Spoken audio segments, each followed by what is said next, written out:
Welcome to the People, Passion, and Purpose podcast, where you will hear from creative small business owners in the trenches every single day, talking story, talking lessons, talking failures, talking truth.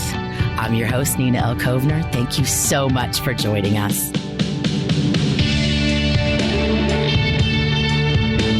Welcome back to the podcast.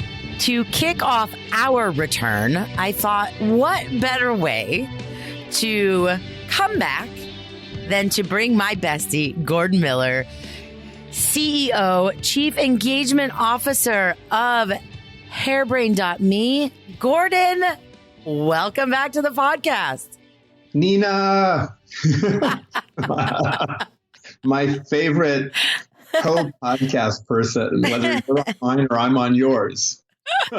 Well, you know, the Passion Square community absolutely loves having you as a guest. And you know, you are our only non-salon owner, non-small business owner per se guest. And we'll continue to have you on because you are like the smartest person on the planet. And I love you. We all love you. And so I know we've been trying to do this for a while. This is like the 9,000th rescheduled session. So thank you for making time for us today. And, you know, the idea of this particular podcast came about, I believe, when I saw you at the ABCH Summit, and the topic of Amazon was all the buzz, and you had done an incredible presentation on disruption, and I got incredibly blasted on a panel for talking about the opportunities that Amazon could bring. So yes, I did. And you know what? I think I held my own. You did. So anyway, so you and I started talking about Amazon, and in particular, the impacts, the effects of, you know, what's happening with Amazon in the professional salon industry in relation to product sales. So it certainly is a hot topic. And, you know, let me just ask you, what's the fucking fuss all about? It's a good place to start. It's what it's always about. It's about, for some reason, our industry, which is all about change and changing people and changing, you know, how people look and feel. And yet it's all about how our industry hates to change.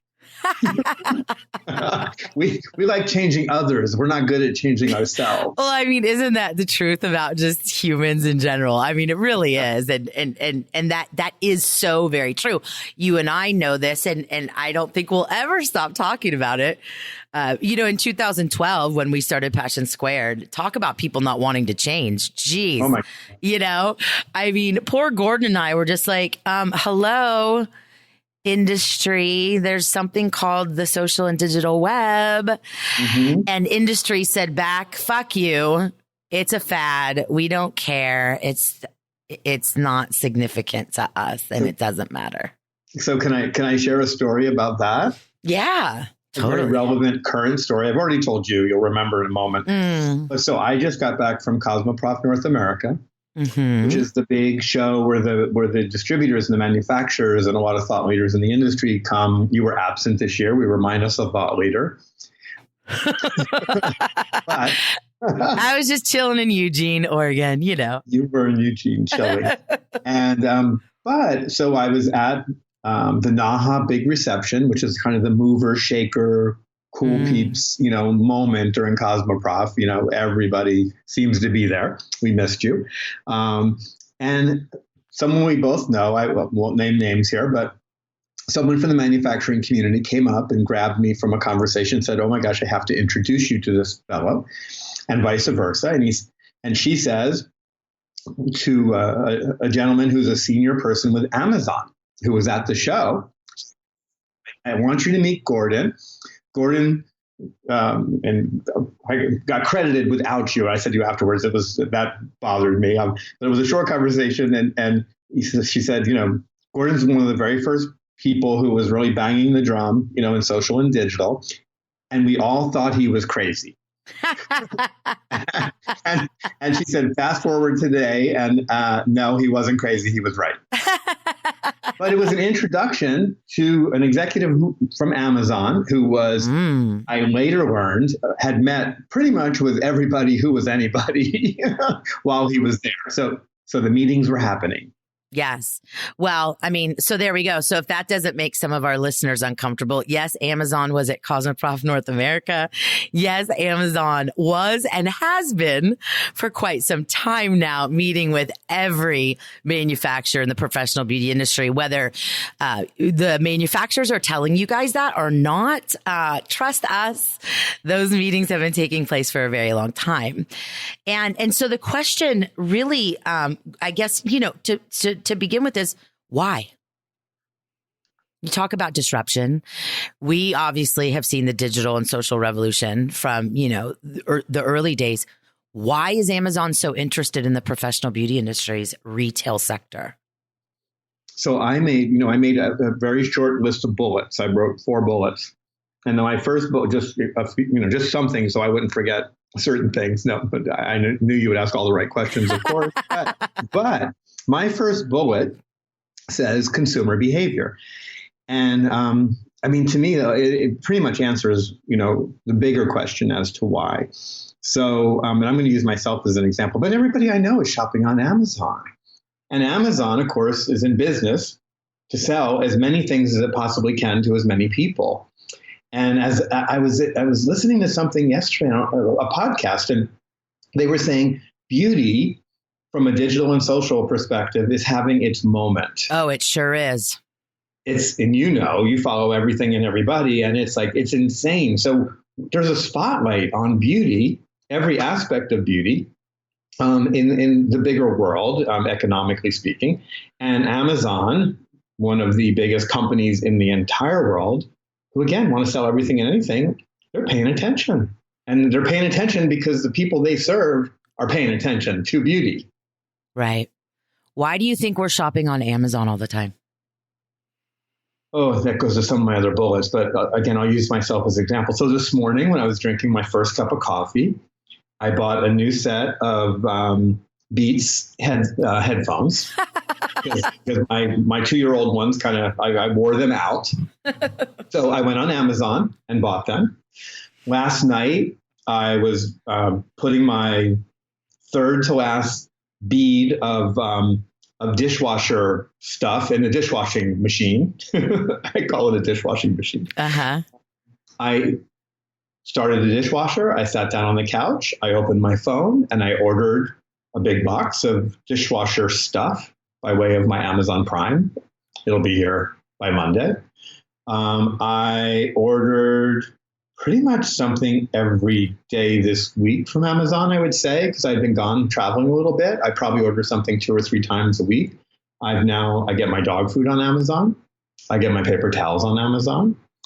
And, one of our favorite thought leaders, Scott Galloway, with what's his company called? L2. L2. He makes a really great, case for Amazon, saying we are all about experience. And if there's no experience, why would we leave our house, to go buy something? If we have the option of pushing a button on our phone and it shows up tomorrow or even 3 or 4 hours from now. So it's like our time is so valuable. So another layer of the same story, I was getting ready for Cosmoprof and I wanted to go buy something new to wear. And I went to our Water Tower Mall in Chicago and I went to Macy's and was looking at things and had some questions and could not find a human being to help me. Wow. And was holding something I wanted to buy and finally put it down and walked out of the store. And before I got to the street, bought that same item on Amazon. And by reading the reviews, got the answer to the question that no one was available to answer at Macy's. Unfucking believable. Now, I'm going to give you one last one. And this one just happened this weekend. Hairbrain's director of engagement, Courtney Bright, and I. We love Courtney. We love Courtney. Hi, Courtney. I was downtown with her. We went to Best Buy because my phone charger died, the little battery pack thing, all the spares that we carry with us. So I thought, I'm just going to go to Best Buy. Best Buy's right around the corner. I'll go buy one. Found what I wanted. It was on a rack, locked, so I couldn't read the back of it. You know how they lock things on the racks now? Yes. Retail experience. They locked my razor blades at Walgreens. Yes. I have to ask for help. Why would I go to Walgreens to buy razor blades when I can get them on Amazon? I stood there. We walked around to find someone to unlock the product so I could possibly buy it. And after 10 minutes, we left the store. And when I got outside, I ordered it on Amazon. Wow. So, just, so convenience, better experience. I can read the reviews. I don't have to deal with people who aren't there. Right. And disappointment and managing expectations. It's so interesting. You were talking about what Scott Galloway was talking about experience. And that just intersects beautifully with Simon Sinek, Start With Why. People don't buy what you do. They buy why you do it. So the what becomes so insignificant in this case. A razor blade's a razor blade. With all due respect, a bottle of shampoo is a bottle of shampoo, or a t-shirt, or, I have 4 Amazon boxes sitting in my front hallway right now. So I think I'm on par with you for this week's one a day shopping on Amazon. But it really is about experience. So you go into Macy's, there's no human being. The whole idea behind going offline is to have that experience. And if there's no experience, then there's no why, and it really goes back to that. And it's so simple. It's so simple. Now, but and to go the other extreme, because you and I, we love experience. So it's not like we have this great desire to buy online. It's not like oh my God, we're so excited to buy from Amazon. Because we're old folks. We're the folks that typically would be not wanting to do shit online, right? Exactly. Yes. And I really got kind of dragged into this, and more, the ones dragging me are the real time, brick and mortar places. But the other extreme, the new $1 trillion company, Apple. Yes. Wow. Both times I went downtown, I was down there yesterday. I was down there the week before. I went out of my way to walk to the Apple store for no good reason. Yep. I went out of my way to go up to a brick and mortar store with no agenda to buy anything, and yet walked by many stores that I kind of like, that I buy things now from Amazon, and didn't bother to go in. And guess what? I bought something every time I went into the Apple store. The other extreme, right? You walk in, you're greeted, all these smart kids wearing their little outfits. You can see which ones they are. There's almost as many of them as there are us. I mean, you can't, it's like, and they're geniuses. They have the genius bar, but every one of them is a genius. I'm like, I can't figure out this on my phone. And, if it's complicated, they send you the genius bar. But if not, they're like, here, let me show you. Boom, boom, boom, done. Yeah. Well, it's interesting that you brought up Apple. So yes, they first company to hit the $1 trillion mark. Congratulations, Apple. When I was at the UCLA Anderson School of Business doing the executive management course, our final was on Apple. And at the time, this was 2006, pre-iPhone. And, but obviously the music industry was disrupted by iTunes, right? And, the rest is history on that. But what was interesting is in this final, we had to do a study, and the final was pitching a, mock Apple board on what's next. Like, what do you do next? Because you have this, you've created this music player, and you've disrupted the music industry. What's next? And as I began to do my research, this was when Apple's computer market share was still very small, right? Mm-hmm. And the flagship store, there was like 1 or 2. It was, again, fairly non-existent. And the whole idea around how can Apple actually capture additional market share, not only in the music industry, and again, this was pre-iPhone, the music industry, in addition to using that halo effect around the music industry to bring them into a competitive position with computers, it was all about the flagship store, right? Yeah. And they blew up. And as they blew up that experience, they brought that experience to us real time. We started consuming more Apple products. And, it really is, again, so simple. But just looking at what you said, walking in, I go there because it's fun. I go there because there's people present. I go there because they're smart and they solve my problems. Going back to, sales and marketing 101, we are here to solve problems. Apple solved a problem. iTunes solved a problem. Amazon is solving a problem. They make it easy. Well, yes. So easy. You need to get the dash button for your dishwashing detergent because talk about easy. I'm resisting the dash button. I know. I'm old. Me too. Isn't that funny? Me too. Seriously, that's so funny you said that, Gordon. But my cousin's got one and I'm like, this is crazy. Like you literally just hit the button and your stuff comes. So, okay. So we get that. What's going to happen? What do you think's going to happen? Okay. So I'm going to do my other little bullets because they kind of connect to what you're saying. Perfect. So, because one is, I think where we all have to get real is just consumer behavior. I mean, if you and me who love real-time stuff or every day buying stuff on Amazon because it's that much easier, it makes our life that more efficient. I think hairdressers, everybody needs to look at their own behavior.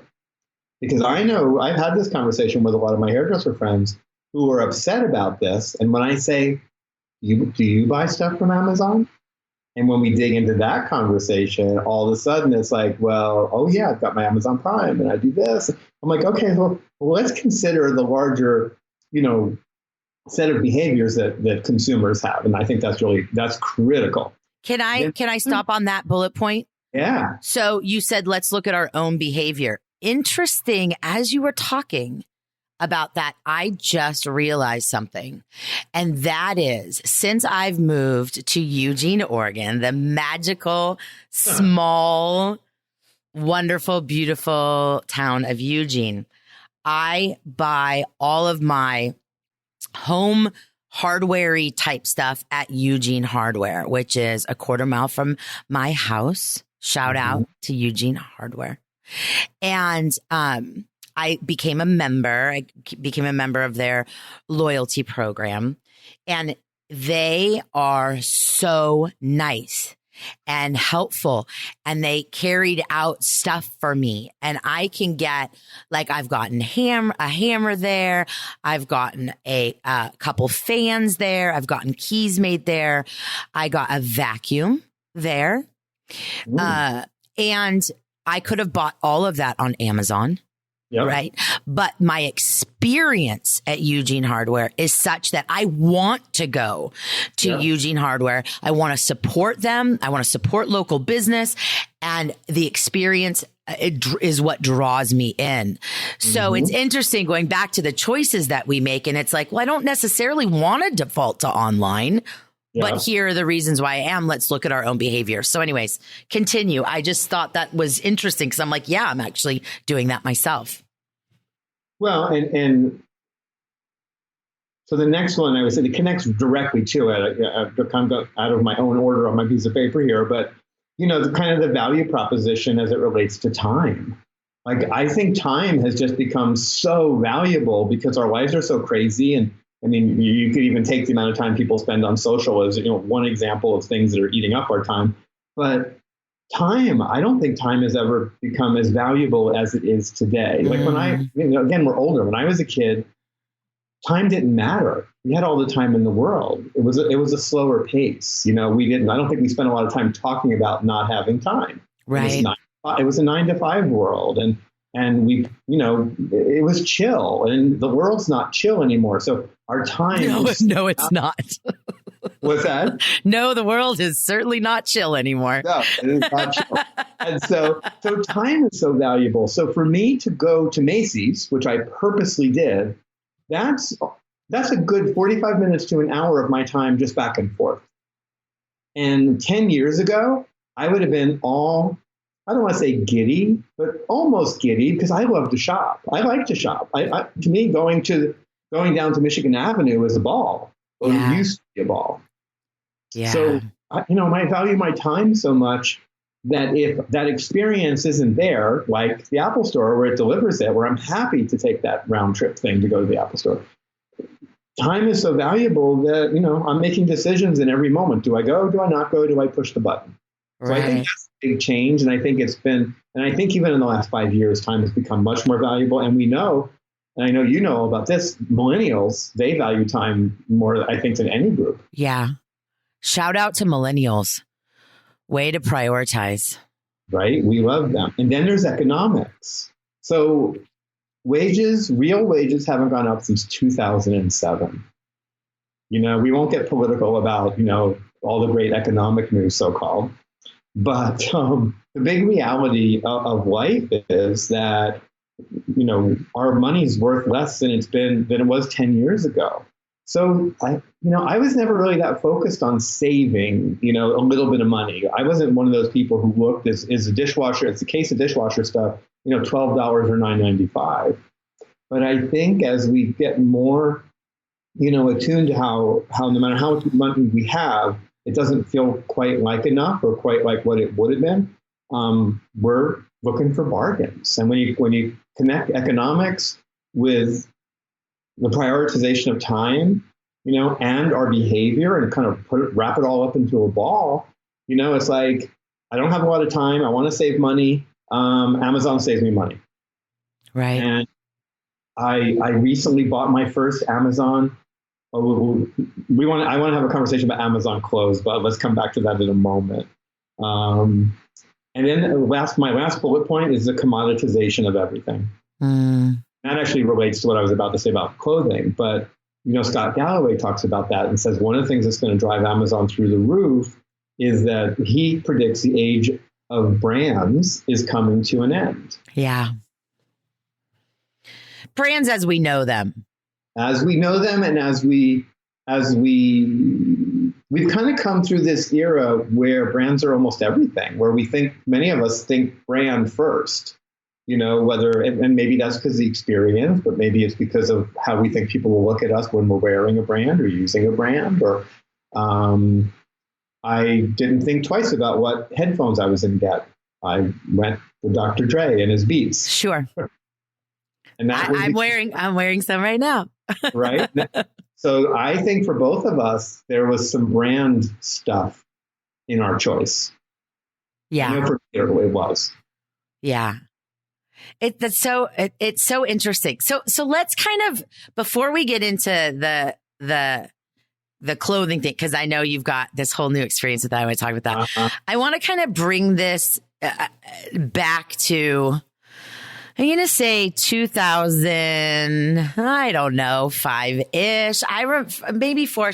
Sometime in the mid 2000s. I remember because I was sitting in a very different position and perspective, as a vice president of marketing for a global hair care brand. And, there were a few companies doing something ridiculous called selling product online. Oh my God. And we had companies approach us to sell products online. That would have been probably more towards the early 2000s. And of course we were mortified, because now we're speaking specific to the professional salon industry. But, for those of you that are newer to the industry, context is professional products exclusively sold in salons, like literally, like within the four walls of a salon. There was no internet when those promises were made. And so as the years went on, before I left my career, I was very pro online sales and pro e-commerce because I saw the opportunity that salons had to tap into manufacture technology and resources to create their own online shops and, reap some revenue benefit from actually, being able to get credit for those sales. Now, I have to give a shout out to Aveda. They were really the first major, and they kind of invented that model for the professional beauty industry. I studied the model. I thought it was really solid. And I was skewered in the boardroom when I suggested this to my company at the time. Like, you are the devil. How dare you? And, you know, obviously I saw something that was happening and wanted to, you know, deal with it upstream, which back then, you know, that was upstream. Well, fast forward, you know, here we are. Right. So the problem's been around for a very long time. The solution's also been around for a really long time. There were several ways to get ahead of this. But again, as an industry, as you mentioned, change doesn't seem to be something that we're so into. We feel threatened. I get it. And it really speaks to the salon business model. And since you're our economics guru, Mr. Miller, you know, I understand the threat, as do you.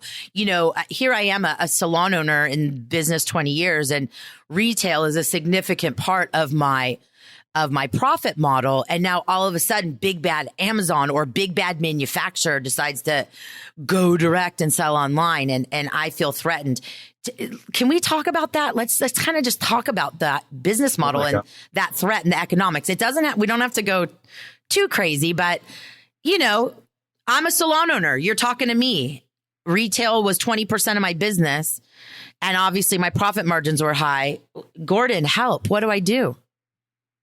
So let's start.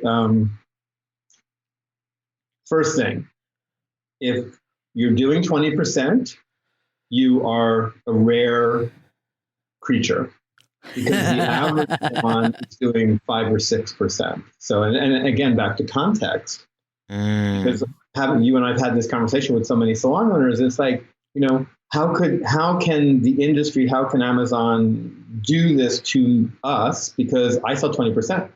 Well, you sell 20%, but the average is 5%, and 5% is a very insignificant number. So let's go to your kind of opening thing, the comment about the threat.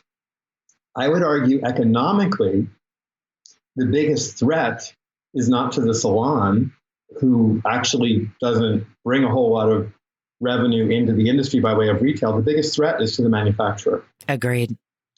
And they are big companies who are threatened economically every day from all kinds of different directions.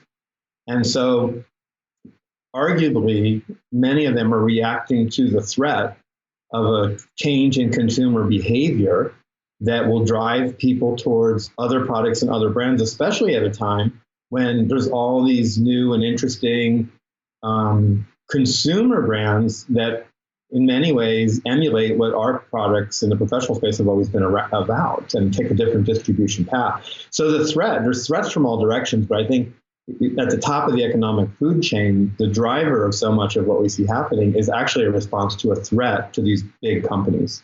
Yeah. And you know, we know, I mean, I know a lot of us lead with our emotions. Mm-hmm. And, you know, from a marketing perspective, I understand the broken promise, right? I understand the emotional, you know, position of feeling abandoned and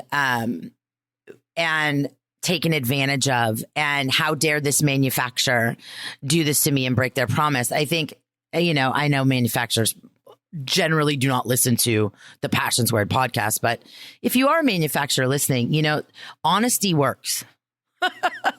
Honesty works. You don't have to pretend that you're not going to sell on the internet. You don't have to pretend you're not partnering with Amazon. Educate and get honest with your customers. You'd be shocked what happens when you're actually honest with them.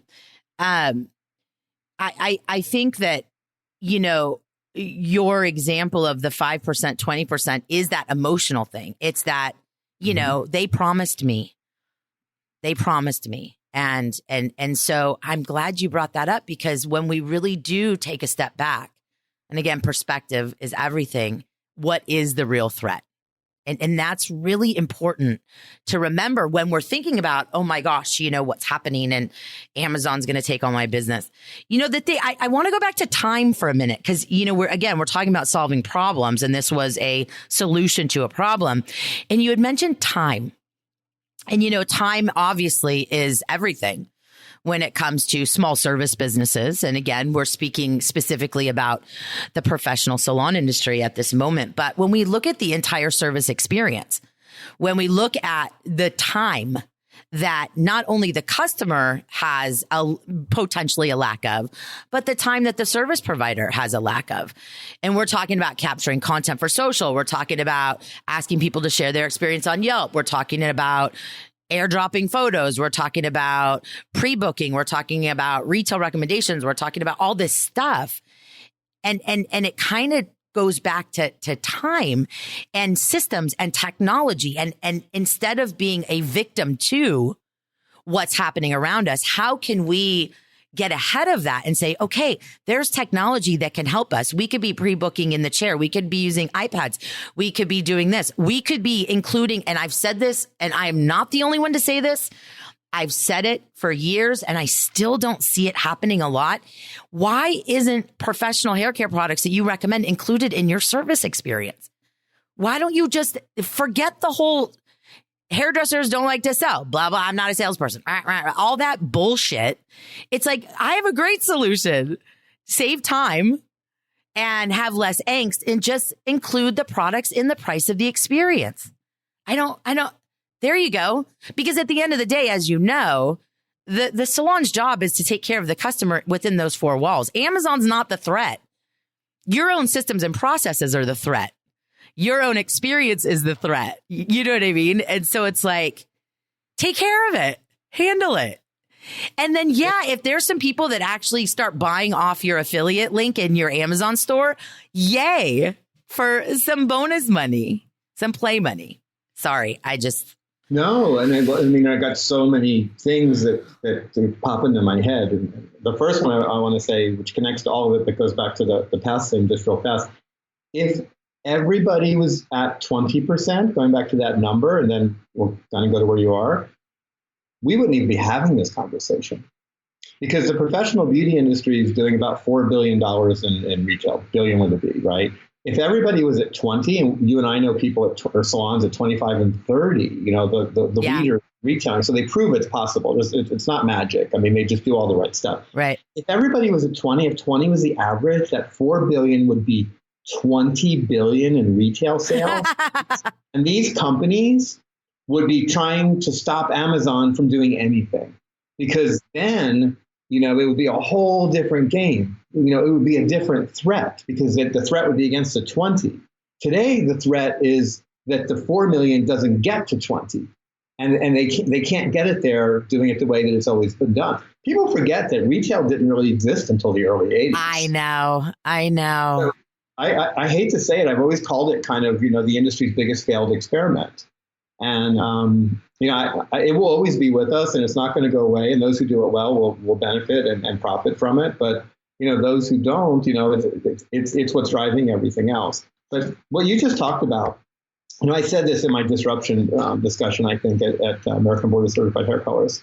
You know, all the stuff you mentioned, you know, why aren't we using iPads? Why aren't we using time efficiency things? You know, why aren't every one of you texting your clients or giving them the opportunity to receive a text to remind them to show up so your no-shows go down? You know, why, like when I went this morning and bought my coffee with our friend Joel Torres, shout out to Joel. Hi, Joel. And, you know, we went to Intelligentsia Coffee and we had fabulous coffee. Fancy, you two. So fancy. Yeah. But, you know, it was, you know, the iPad, they flip it around and you do your tip and they offer to email your receipt and it takes 5 seconds. And, you know, it's just a little thing, but it's what we're becoming used to. Of course. And if my coffee shop can be kind of tech-centric in how they think about the service experience beyond all the other great stuff they do, why can't we? Why can't we? Back to change. We expect it. And guess what? Those who begin to offer it, those who are offering it, for a lot of us consumers who are being trained to expect and want it, they're going to win. And those who choose not to change are going to lose. And that goes back to classic Brian Solis. Always have to shout out Brian Solis when we're talking about digital disruption. Mm-hmm. Engage or die. Yes. and that was what, in 2006, 7, 8, whatever, long time ago. But we know the adapt. We know, we know how to become irrelevant. We know how Blockbuster happens. And so, it's the same shit. I can't believe we're still having this conversation. It's the same shit we've been talking about. And I like that we're really talking about, this has nothing to do with Amazon. I mean, really, it doesn't have to do with Amazon. Amazon's not the enemy. This has to do with digital disruption and transformation and choosing to adapt and choosing to tap into the technology that's available to us to enhance the experience. I keep hearing, Gordon, I hear this still all the time. I like the good old fashioned people stuff. Technology does not replace people stuff. Technology enhances the ability to connect and engage and deliver an awesome experience online or off. Mm-hmm. You know what I mean? So again, it's kind of an excuse because it's threatening and I don't understand it and I don't know how to use it. But really, it actually gets us closer and more connected and more dialed in. And again, back to delivering a more consistent, awesome experience. I mean, technology at its core, I think, that probably 80-90%, no matter what we're talking about, is about offering efficiencies to our lives and to our work. It makes things easier. It makes things faster. It makes things better. And so, again, whether it's a shopping experience, whether it's managing our marketing or managing our bookkeeping or managing our personal calendar, or how we use our quote unquote phones. It's all about, it's about efficiencies. And so we need to take a step back, as small business providers and entrepreneurs and just say, all right, let's get that. Let's go with it, not go against it. Yeah. And it's a human experience to just leverage that, because you can't fight against those efficiencies. We want them. We want them. You can't fight about solving, our problems. And let me add this. Yeah. I have to. This is like yes. This, going back to that combined with everything else we said. Take a big step back. Think of yourself as a consumer, if you can, and just say, why should I buy that product from a salon? Like, what is it about? Because again, it's a bottle of shampoo. The old argument was, well, you have to do it from the professional because it's a professional recommendation, which, by the way, most professionals don't make. We know that it's been studied, it's been proven. Right. But even if you do, so I love you, I buy something from you, and now I need another bottle, and I can get it somewhere else, and I don't have time to go to your salon. I mean, it's just human nature, human behavior, something that we have to accept. It's like, what in the equation are you doing to make me not want to get it somewhere else? Or not have to. Yeah. Yeah. No, you're absolutely right. You're absolutely right. And again, back to Amazon in this example, how awesome would it be if I had an Amazon link to fulfill your Amazon link to your Amazon shop to fulfill my needs in between visits? I mean, again, it's bonus. It's bonus. It's opportunity. And again, ultimately solving a problem that I have, helping make my life more efficient, I don't have to think about it. I just know I'm going to go shop in my salon store on Amazon, and awesome, and I think that that's about everything, Gordon. I'm so glad you said that. That's marketing. Why me? Why us? Why our brand? And that could be applied to anything. And I use, of course, a coffee example in my experience marketing talks. And, we've got a 99-cent cup of coffee and we've got a $4 cup of coffee. It's coffee. Mm-hmm. It's the same thing. And we've talked about this for years. It's just, you and I know, but only you and I really care. Yes. There's only a certain segment of a market that can taste a difference. But at the end of the day, obviously, there's a $4 experience and there's a 99-cent experience. They're both legit. They both have audiences. Yep. But it goes back to when you have a client within your four walls, what are you doing? Yep. What are you doing? And because we're so old, we're vintage pro industry people. Love it. Yes, we are vintage. We have been around since the invent, basically, of retail. And so you guys, we kind of have seen the same shit over and over and over for me, 30 years, Gordon, 40. Yeah, 40. Oh, happy early birthday, by the way, Gordon Miller. Speaking of being more vintage. I get senior discounts at the movie theater in 2 days. Yes! I love it. Yay. I'm so grateful you were born. But anyways, yeah, I mean, this is not new stuff. And so I was taught early in my career as an executive, change the system, change the result, change the system, change the result. And if you're not happy with Amazon, if you're not happy with your retail numbers, if you're not happy with whatever, then change the system. Now, I'm going to go back to experience because we keep referencing it, right? And it's so important, right? I mean, it's so much about the experience. But here's kind of another game-changing thing that's happening. And I think people need to be aware of this. And again, speaking about, consumer behavior, I'll use myself again as an example. Clothing. And I like to shop. I love to go to Nordstrom's is where I typically go buy my clothes. And, they give a great experience. They still give a great experience. I was there recently. So what's happening in the world of Amazon as it relates to clothing and experience, which I hesitated to do this. I told you about it a few months ago. I got something from Amazon, in my email, and it talked about something new, Amazon Wardrobe.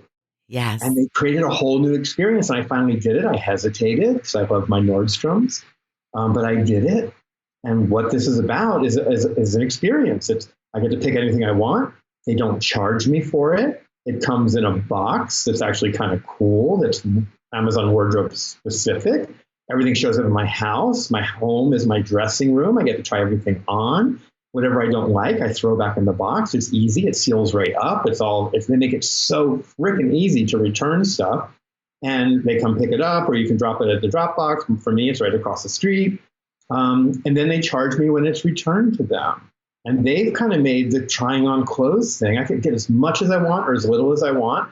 I've done it 3 times now. And I've returned 80% of what I've gotten each time. Just like I would at the clothing store when I go in the dressing room with 4 pairs of pants and walk out with one. I love it. I'm like, oh my God, I love this. Look out, Nordstrom's. So experience is now really, Amazon is starting to understand the power of experience. And we in the real world, who, in terms of business people, entrepreneurs who need to deliver experience, I think we need to be cautious to not misunderstand what's happening. The digital space is offering experience. And what matters to that audience, because different experiences matter to different people, obviously. And when you were telling that Amazon Wardrobe story, it instantly made me think of Tony Hsieh and Zappos. Yes. Let's not forget, guys, who would have ever thought we could actually buy shoes on the internet? And what I love about, if anyone's ever read Delivering Happiness, and, Tony Hsieh's always known as the culture king, and Delivering Happiness is all about, we're not a shoe company, we're here to make people happy. And, so it's like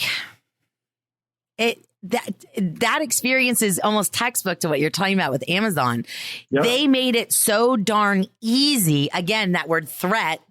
There was no longer a threat to us in buying shoes on the internet because it was so easy. And again, the box and the returns, and everyone's super happy when you call them, and solution oriented, and there's no bullshit, and they solve problems. And, that was revolutionary back then.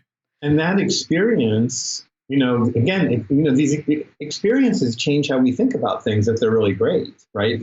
You maybe don't go to an upscale salon regularly, and then one day you go to the perfect one that delivers the perfect experience, and you can't wait to go back to more upscale salons.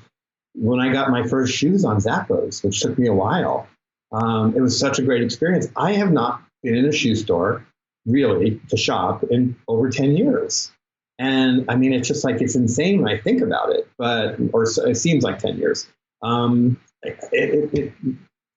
the way, Tony Zappos founder, Tony, one of my very first online boyfriends. I was so yes, I know that, Gordon. And now everyone listening to this podcast knows that he was your make-believe boyfriend. I just want to make sure people don't think he actually was your boyfriend. Just like a little asterisk. I would not be here if he was my boyfriend. That's probably true. I don't know, though. I think you love this shit. I do. You would still be doing that. I'd be doing it from our summer home in Paris. That's true. So true. And I would be like your helper or whatever. Yes. Like I would be. I promise I would take you with. Well, it's true though, because I mean, obviously, Gordon, you know me, but anyone listening to this podcast that knows me, the fact that I've been to a hardware store like 10 times in 30 days or 35 days is absurd. I love it there. Like I just love it there. And it most certainly is about the experience, because I'm typically not that domestic, whatever the word is. So, okay. So now what, Gordon? What do I do? What do I do? I'm a small business owner. I'm a salon owner. Amazon, I feel like Amazon's a threat to me. What do I do? What's your last kind of call to action, wake up call, kick in the ass, tough love, whatever you want to call it? Well, I mean, first and foremost, go back and double down on what you're great at. And I would hope, and knowing your audience in particular, what I would hope and believe they're great at is service. And we know that, again, the average salon is doing 6% retail. 94% service. So whatever challenge this is putting in front of you, I would say, double down on what you do well and grow those numbers first and foremost. If you're really passionate about retail and you're really passionate about the lines you carry, let's say you're at that 20%. I've talked to so many salon owners who've, over the course of the years, we've had other versions of Amazon. We had Diversion.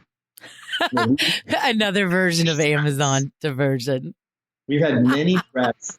And the salons that we know so well, that, the Carrie Davises of the world, who through it all have had stellar retail. Shout out Carrie Davis. Hey, Carrie, yeah. But they've proven time and time again that we can withstand these threats when we do all the things that we have to do that have been proven that work, in that particular space. So I think when you double down on service, I think your customer is more apt to do anything you ask them to do, including using the products that are right for them.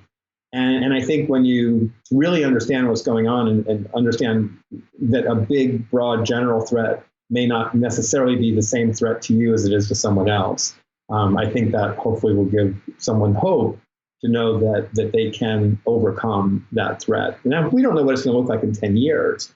But again, knowing the service is the core of this industry and was before there was retail and will be if and when there isn't any retail, maybe someday, do that right and you'll always be good.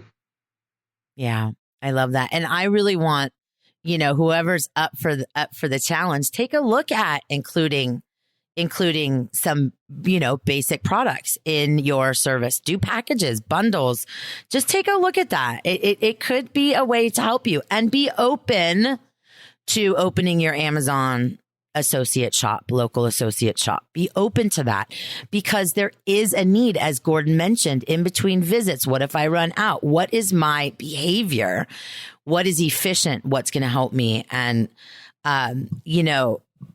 what's that quote? The only constant thing is change, or who said that? I don't know. Nothing taxes. Yeah, right. But guys, it's totally up to you. And this is what I love. We do have a choice in this. We have a choice to tap into technology to deliver a more awesome experience and solve problems more efficiently and more awesomely for our target audience and our clients, or not. It's totally up to you. I know people don't like to hear that, but it's true. I know we're wrapping kind of, but I have that feeling. I want to, as a fellow podcaster, I can sense it. I can sense when the end is coming to an episode. We are wrapping. But I want to go back to that big idea that you mentioned of including it, because I think it is such a big idea. And I want to offer up kind of a little math challenge. Yes. This is a big idea. Because we love math. Thanks, Gordon. I love my math. Yeah, we know everybody does, but math is our friend. Yes. We just don't always realize it. So think about this for the average salon. You got 200 clients that you, as a stylist, you've got 200 clients. We'll make it simple math. And that, again, if you're in that average of 6 to, maybe 8, 10% of your business is retail, how many clients are actually buying retail? And if we went with 10% out of 200, you've got 20 who regularly buy retail, who get you to that numbers. So if you start to work, if you take your thought, you're saying to add retail value and hopefully a little bit of profitability to every single client who comes into your salon. So if you've got 20 clients who are driving $200 in revenue, $1 on each of your 200 clients gets you there. Now, I've really simplified the math. But that's, yeah. But yes. That's such a great way to approach it. Because where people get hung up on your idea is they think the profit margins must stay the same. And this is the genius of Amazon. Now, this gets complicated, but the long tail, which is really this idea that, you can, making a little bit of money off a lot is sometimes easier than making a lot off a little. Well, it's the classic price pyramid in marketing, which A-schoolers listening, they know the price pyramid very well. And this is another podcast. I mean, we should do a math pricing. We should do pricing and math. Math. I love it. But it's true. You've got the Rolls Royce, high price, low volume, and you've got the whatever the least expensive car on the market is. I don't know. I just bought a really cool, inexpensive car, my little Kia Soul. Yep. Shout out to Kia Souls. I love that's the hamster car, which I adore. But obviously, high volume, lower price, right? So low volume, high price, high volume, low price. I will bet you money that Kia, a Korean car company, I'll bet you money that we'll find out afterwards, they make more profit as a corporation on their sale of inexpensive cars, many. I'll bet you they make more profit net at the bottom line than Rolls-Royce does. Net. Yeah. Yep. Oh, I can't wait for our math and pricing podcast. Right. Such a good idea. Gordon, oh my gosh. I love you. I wish we could do like 90-hour podcasts, but we'll just do a bunch of like 1-hour podcasts. We'll do 91 hours. We'll do long tail. We'll do the long tail version of podcasts. Right, exactly. We'll do 95-minute podcasts. Oh my God. Okay. First of all, thank you a million times. Thank you. You, like I said, your brain, we love you. We respect you. You are smart. Thank you for helping us better understand what's happening in the world.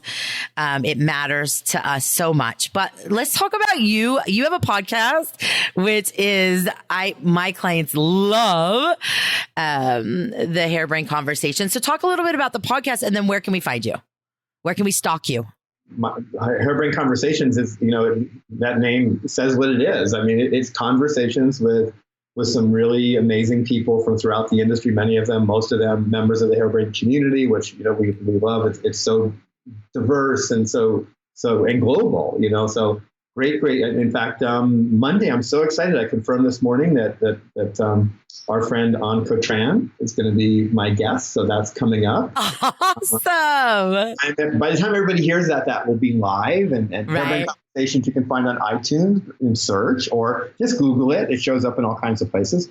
And yeah, it's like you, I love it because I get to talk to so many smart people. They all teach me something. Yes. And like you, we have fun. We have fun in our geeky conversations about all kinds of things. Yeah.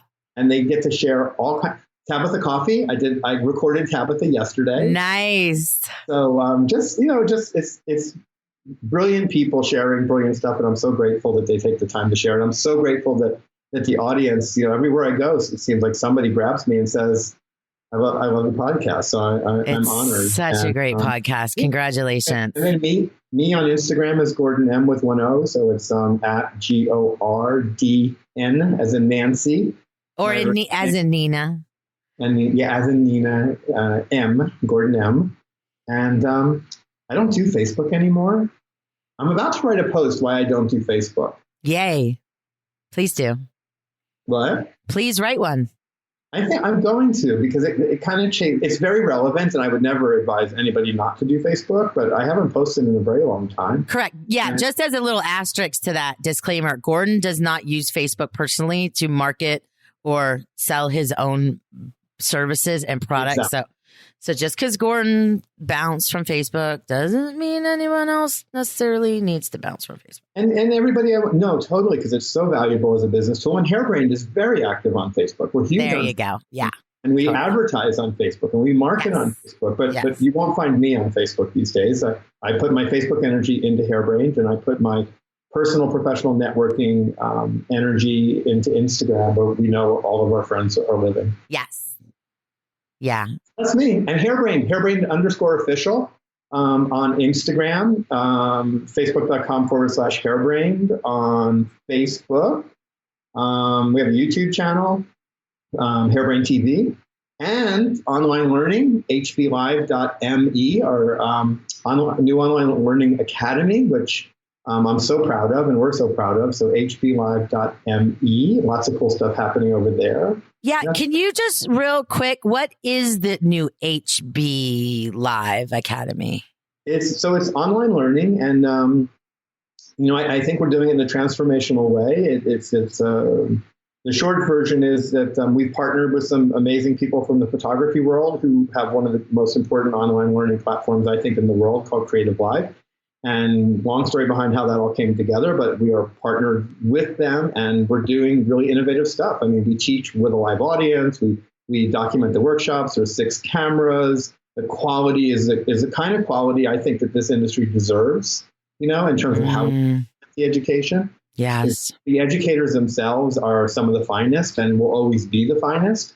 We believe it's so important that we put the best possible people in front of those who want to learn.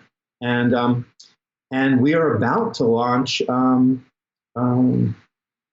versions of that education. That'll be every Monday starting the first of the year. It'll be free. So people can get it free if they want to hop on when it's being offered, or they can purchase classes. Wow. Yeah. It's, so where do we find information on that again? That is HB as in Hairbrained, HBLive, LIVE.me. So it's HBLive.me, not .com. Awesome. Gordon, this podcast is going to go live during your birthday week. So I just want to say once again, happy birthday. I'm so grateful you were born. I absolutely fucking love you. And thanks for coming back to the podcast. I'll come back to this podcast. Keep coming back. Anytime. It's Saturday morning, and I would only spend my Saturday morning with you. Same. And we know in our world, we spend so many Saturdays out and about, but it's an honor. It's a pleasure. You are my bestie. I adore you. I love you. And the industry's so lucky to have you. And hey to all the A schoolers. Love you guys. Yeah. Thank you. Thank you. Thank you, Gordon. And thank you all for listening today. Thank you all for listening to today's podcast. We'll see you soon, guys. Bye. Thank you so much for listening to today's podcast. To learn more about Passion Squared, you can visit us at passionsquared.net. You can find us on the gram and on Facebook at Passion Squared, and be sure to subscribe and share with your friends. We're so grateful. Thank you so much for joining us. Have an awesome day, guys. Love you.